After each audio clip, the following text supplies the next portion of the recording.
temo, me temo que muchos de nosotros ni siquiera hayamos leído el libro de Ezequiel completo. En el mejor de los casos, seguramente conocemos algunos pasajes. Por ejemplo, cuando Dios promete dar un espíritu nuevo a Israel. ¿Sí se recuerdan de eso, verdad? Yo les voy a dar un corazón de carne. O el pasaje del valle de los huesos secos. Ezequiel profetizando. Profetiza, hijo de hombre, y se unen los huesos y toda la carne y vive. O tal vez solo sabemos que es un libro complicado y largo. Y hasta allí. Si ese ha sido nuestro acercamiento a Ezequiel hasta el día de hoy, debemos pedirle perdón al Señor.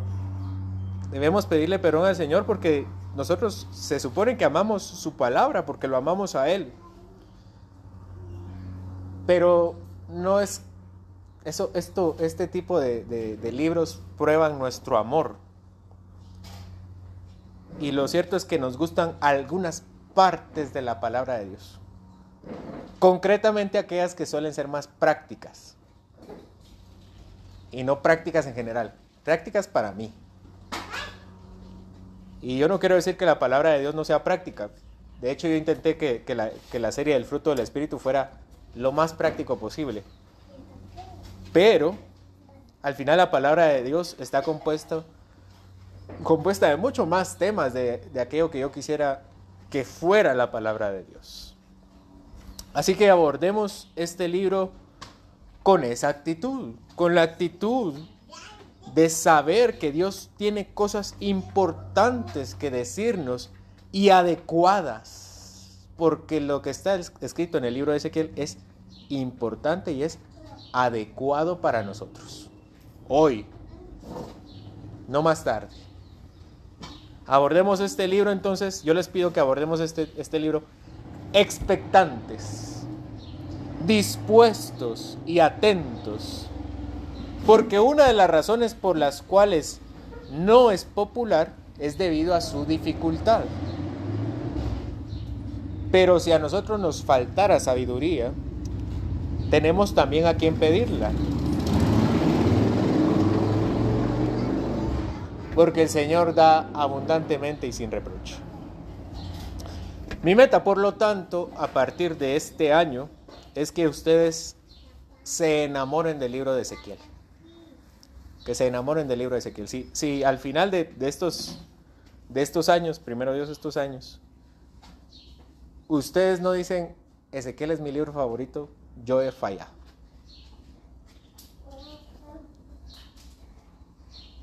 Es mi propósito entonces que ustedes amen la palabra de Dios, que se sientan cerca del ministerio de Ezequiel, que estén en sus trabajos esperando que alguien nombre el nombre de Ezequiel para iniciar una conversación sobre el libro. Que parezca que estamos junto a él en el río recibiendo las visiones, en el lugar de la cautividad, dando las profecías, recibiéndolas. También, como veremos, sufriendo sus dolores y viviendo sus desgracias, que van a ser grandes desgracias. Y que cada sermón sea lámpara a nuestros pies y lumbrera a nuestro camino. Porque el fin de todo camino espiritual, el fin de la palabra, es llevarnos a Jesucristo, que es nuestro más grande amor. Así que, hermanos, iniciemos con el estudio del libro de Ezequiel. Nuestra historia no debe comenzar con Ezequiel propiamente, sino en el contexto de Israel. Este es el último tiempo de los reyes de Judá.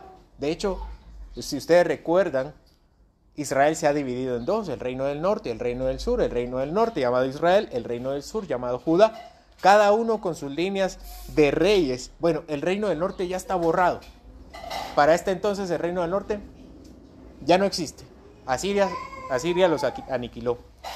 Y entonces parece que al mismo tiempo Judá empieza una especie de avivamiento. Empieza una nueva forma de entender a Dios y de reconciliarse con Él. Prácticamente entonces ya solo queda Jerusalén y las ciudades aledañas. El reino del norte había caído debido a su idolatría y el reino del sur no le había ido mucho mejor hasta este momento. Y aunque sí ha tenido algunos reyes piadosos conforme al corazón de David, vamos a iniciar en un tiempo bastante bueno. Vamos a iniciar con el rey Josías. ¿Se recuerdan del rey Josías? Segundo de Reyes, capítulo 22. Él inicia su reinado en el 640 a.C. Vean, déjenme darles una cronología bastante sencilla. Él inicia su reinado en el 640 a.C. A los 8 años, su padre había sido malo y había hecho lo malo delante de los ojos de Dios. Pero él, dice la palabra, que él busca a Dios. Josías va a ser un rey bueno. 8 años después, cuando Josías tenía 16 años, él empieza a buscar de Dios formalmente. Y a sus 20 años, Josías empieza a destruir todos los lugares de adoración y estatuas a los dioses de las naciones de alrededor. 5 años después, cuando Josías tenía 21 años, es llamado un profeta, el profeta Jeremías. Entonces vamos en la línea, ¿no? A los 8 empieza a reinar. A los 16 empieza a buscar a Dios, empieza a adorarle. Y al parecer empieza a darse cuenta que la adoración está corrupta. Y empieza a tirar los lugares altos. A los 21 años él ya se ha deshecho de muchas idolatrías de Israel. Cuando él tenía 21 años, un profeta se levanta. ¿Qué profeta creen que era?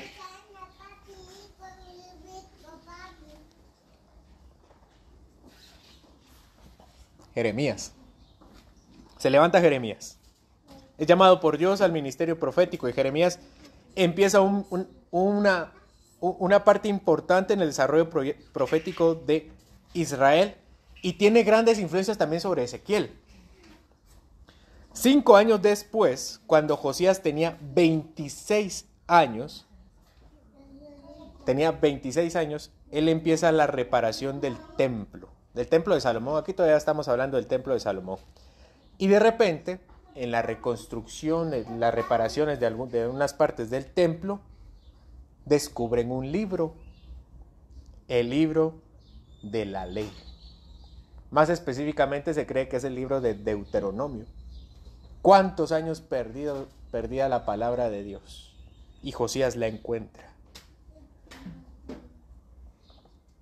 Los padres de él, reyes anteriores, habían olvidado por completo la ley de Dios y los sacerdotes tampoco les importaba.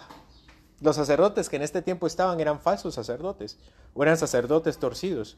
El año del descubrimiento de la ley fue en el 622.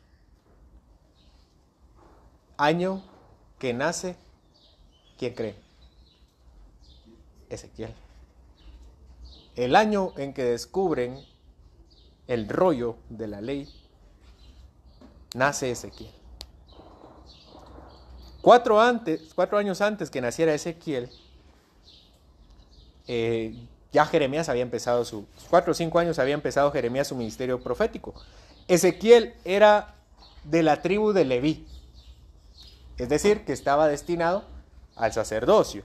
Eso no significaba que él fuera un mero sirviente, sino que él realmente era de la línea sacerdotal. Él se supone que asumiera el sacerdocio dentro de poco. Así que Ezequiel vivió un momento en el que Israel parece que será llamado por Dios al arrepentimiento. Vendrá un gran avivamiento. Y Josías hace grandes reformas y el pueblo se une y hace un pacto delante del rey. Y dice la palabra que también empiezan a celebrar la Pascua otra vez. Sin embargo, aunque Ezequiel nace en los tiempos de las reformas de Josías y el ministerio de Jeremías, Israel seguía siendo un pueblo duro de corazón. Aunque tenían un rey bueno y un profeta diligente, Israel sigue siendo todavía demasiado tardo para oír. Toda esa labor entonces serán sus sermones.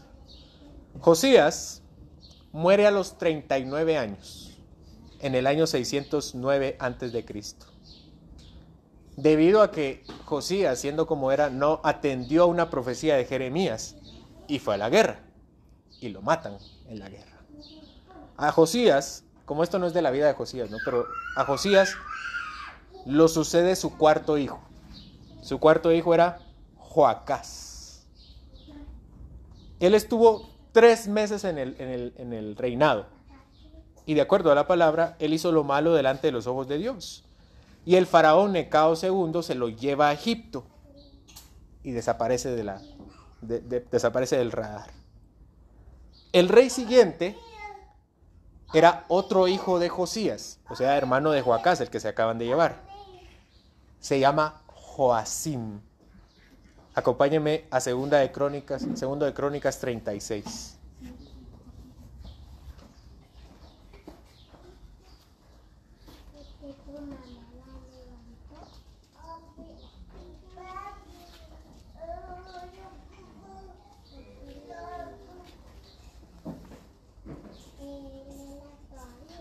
Segundo de Crónicas 36.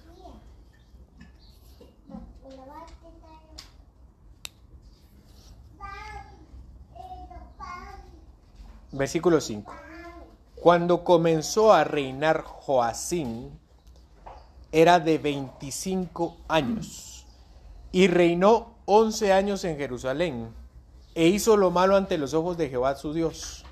Y subió contra él Nabucodonosor, rey de Babilonia, y lo llevó a Babilonia atado con cadenas. También llevó Nabucodonosor a Babilonia de los utensilios de la casa de Jehová, y los puso en su templo en Babilonia.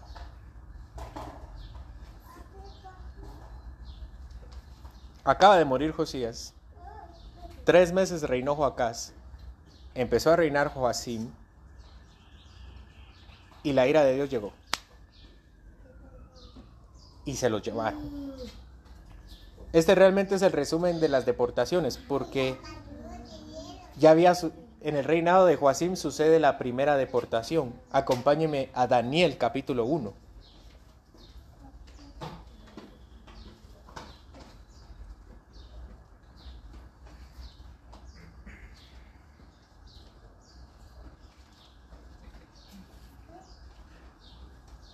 Daniel 1:1. En el año tercero de Joacim. Recuérdense que Joacim reinó 11 años. Bueno, en el tercero vino Nabucodonosor, rey de Babilonia, a Jerusalén y la sitió.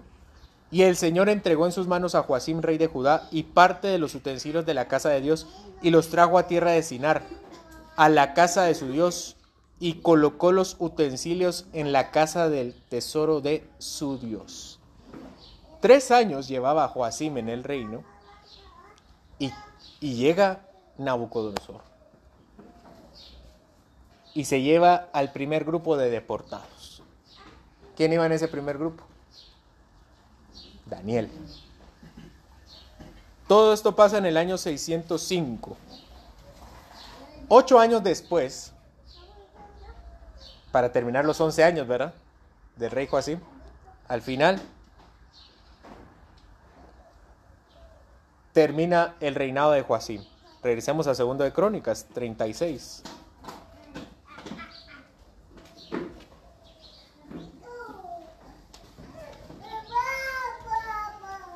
Segundo de Crónicas 36.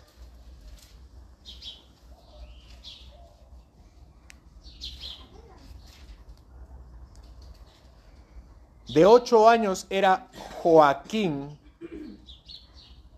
cuando comenzó a reinar, y reinó 3 meses y 10 días en Jerusalén, e hizo lo malo ante los ojos de Jehová. A la vuelta del año, el rey Nabucodonosor envió y lo hizo llevar a Babilonia juntamente con los objetos preciosos de la casa de Jehová, y constituyó a Sedequías, su hermano, por rey de Judá y Jerusalén. Entonces, en el 605, en el año tercero de Joacim, se llevan el primer grupo. En el año 597, otra vez llega Nabucodonosor y termina con el reinado de Joacim, y empieza el reinado de Joaquín, Y estando Joaquín reinando, se lleva en la segunda deportación a otro grupo de judíos con más grupos de utensilios. ¿Quién creen que fue llevado aquí en esta segunda deportación? Ezequiel. Entonces, Ezequiel nace en una época con muchas expectativas acerca de un futuro glorioso para Israel. Acaban de descubrir la ley, están tirando los lugares altos. Dios está trabajando en la dureza del pueblo. Y Dios le da a Israel un predicador como Jeremías. Pero la suerte sobre Judá había sido echada. Josías muere al desobedecer a Jeremías y le sucede un rey malo. Y este rey malo es quitado, y reina otro rey malo, y es quitado, y eso significó el acabose para Judá. Dios usa a Babilonia para que se lleve un primer grupo de judíos, y años después vuelve a usar a Babilonia para llevarse un segundo grupo de judíos donde está Ezequiel. Entonces, en sus pocos años de vida, Ezequiel ha pasado de la esperanza a la destrucción. Es que Josías traía grandes esperanzas, empezó a quitar los lugares altos, quitó los sacerdotes idólatras, quitó las imágenes de acera que estaban en el templo, las sacó, las rompió, mató a los falsos sacerdotes y celebró la Pascua, que dice el texto que no se celebraba desde el tiempo desde los jueces. Acompáñenme a 2 de Reyes 23.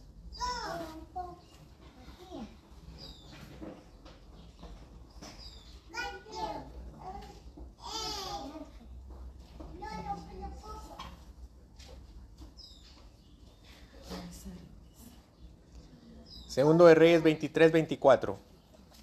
Asimismo, barrió Josías a los encantadores, adivinos y terafines, y todas las abominaciones que se veían en la tierra de Judá y en Jerusalén, para cumplir las palabras de la ley que estaban escritas en el libro que el sacerdote Hilcías había hallado en la casa de Jehová.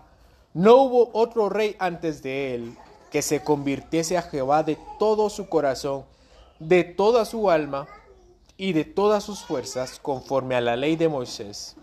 Ni después de él nació otro igual. Versículo 26. Con todo eso, Jehová no desistió del ardor con que su gran ira se había encendido contra Judá, por todas las provocaciones con que el rey Manasés le había irritado. Y dijo Jehová: también quitaré de mi presencia a Judá, como quité a Israel, y desecharé a esta ciudad que había escogido, a Jerusalén, y a la casa de la cual había dicho yo: mi nombre estará allí.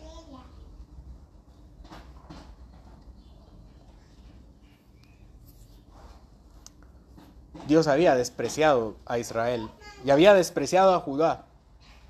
Y llegó la primera deportación y llegó la segunda deportación, y es aquí donde vamos a empezar nuestro estudio.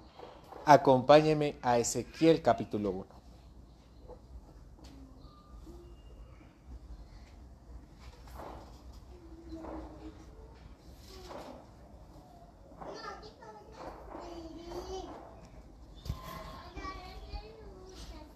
Ezequiel 1, versículos 1 y 2. Aconteció en el año 30, en el mes cuarto, a los 5 días del mes, que estando yo en medio de los cautivos junto al río Quebar, los cielos se abrieron y vi visiones de Dios. En el 5.º año de la deportación del rey Joaquín, a los 5 días del mes.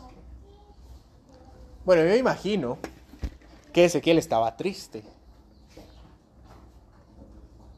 Y muchos comentarios dicen que de hecho era su cumpleaños. El texto dice que es el año 30.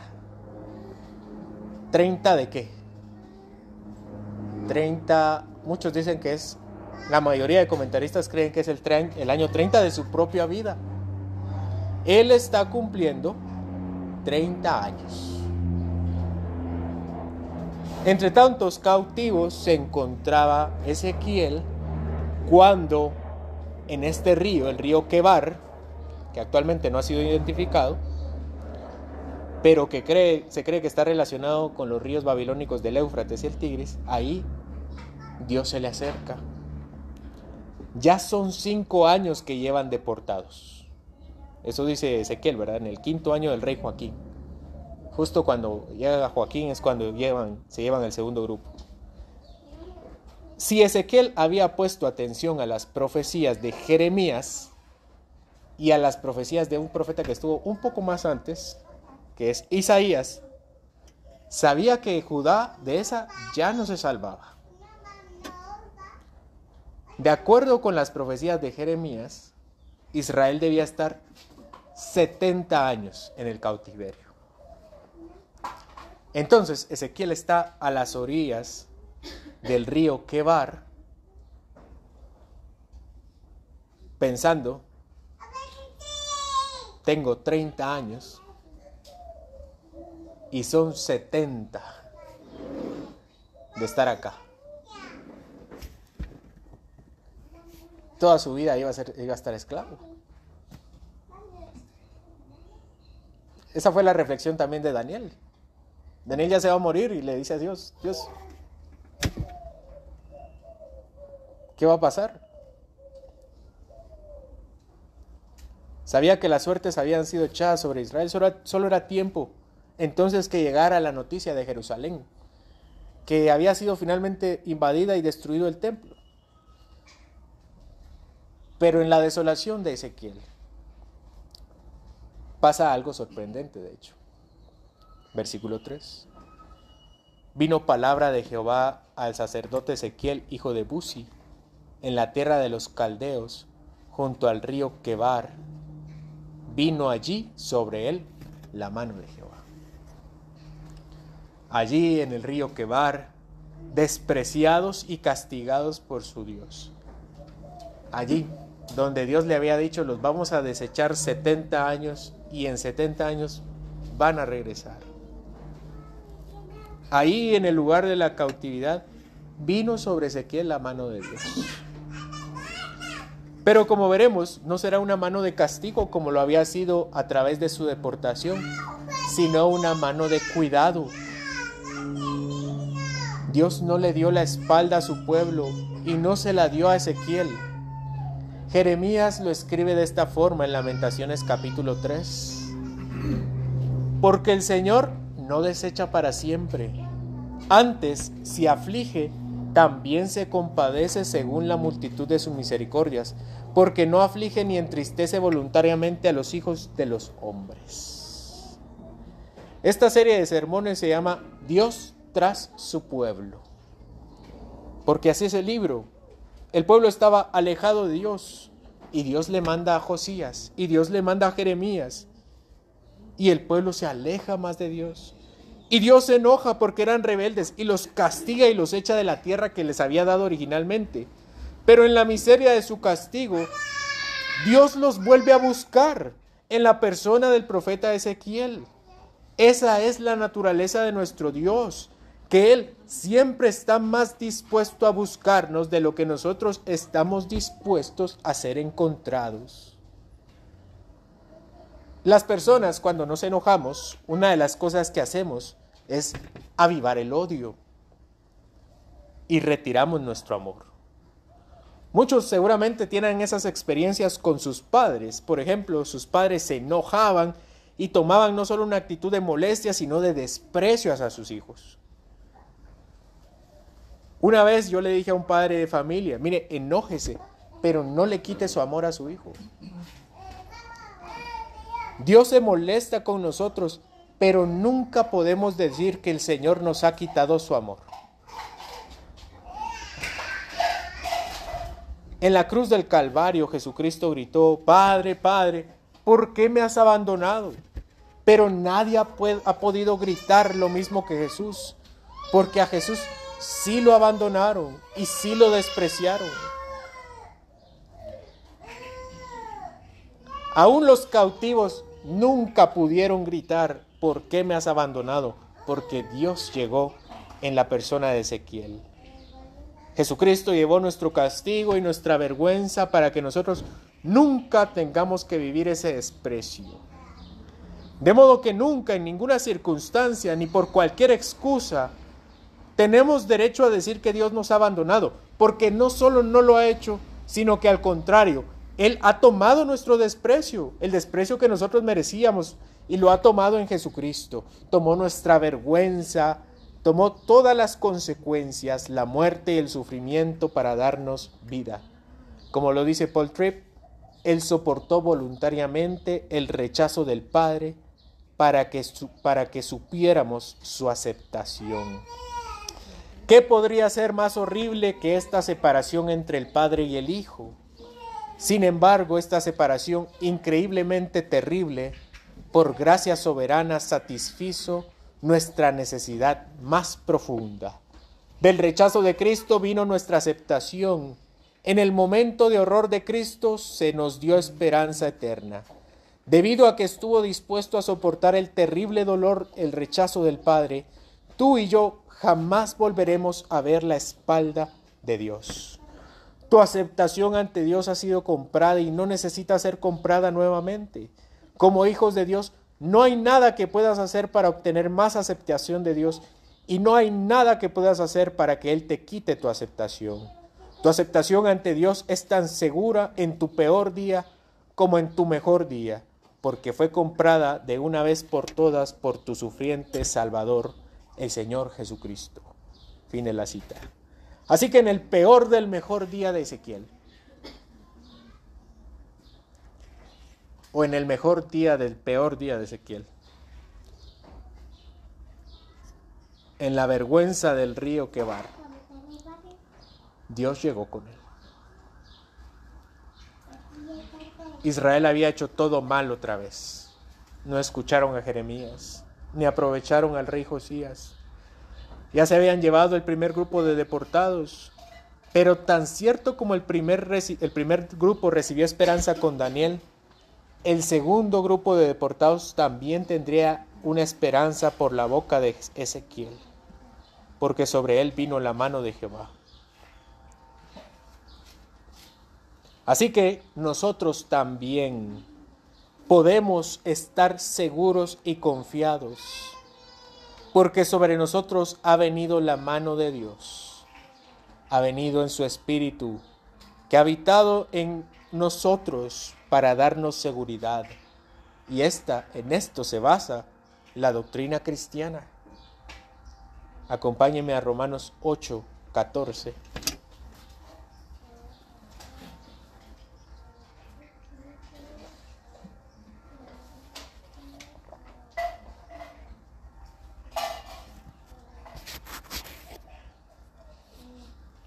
Romanos 8:14 al 17.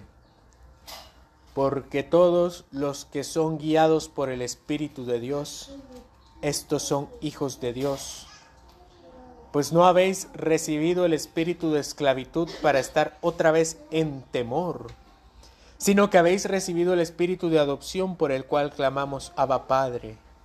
El Espíritu mismo da testimonio a nuestro espíritu de que somos hijos de Dios. Y si hijos, también herederos, herederos de Dios y coherederos con Cristo, si es que padecemos juntamente con Él, para que juntamente con Él seamos glorificados.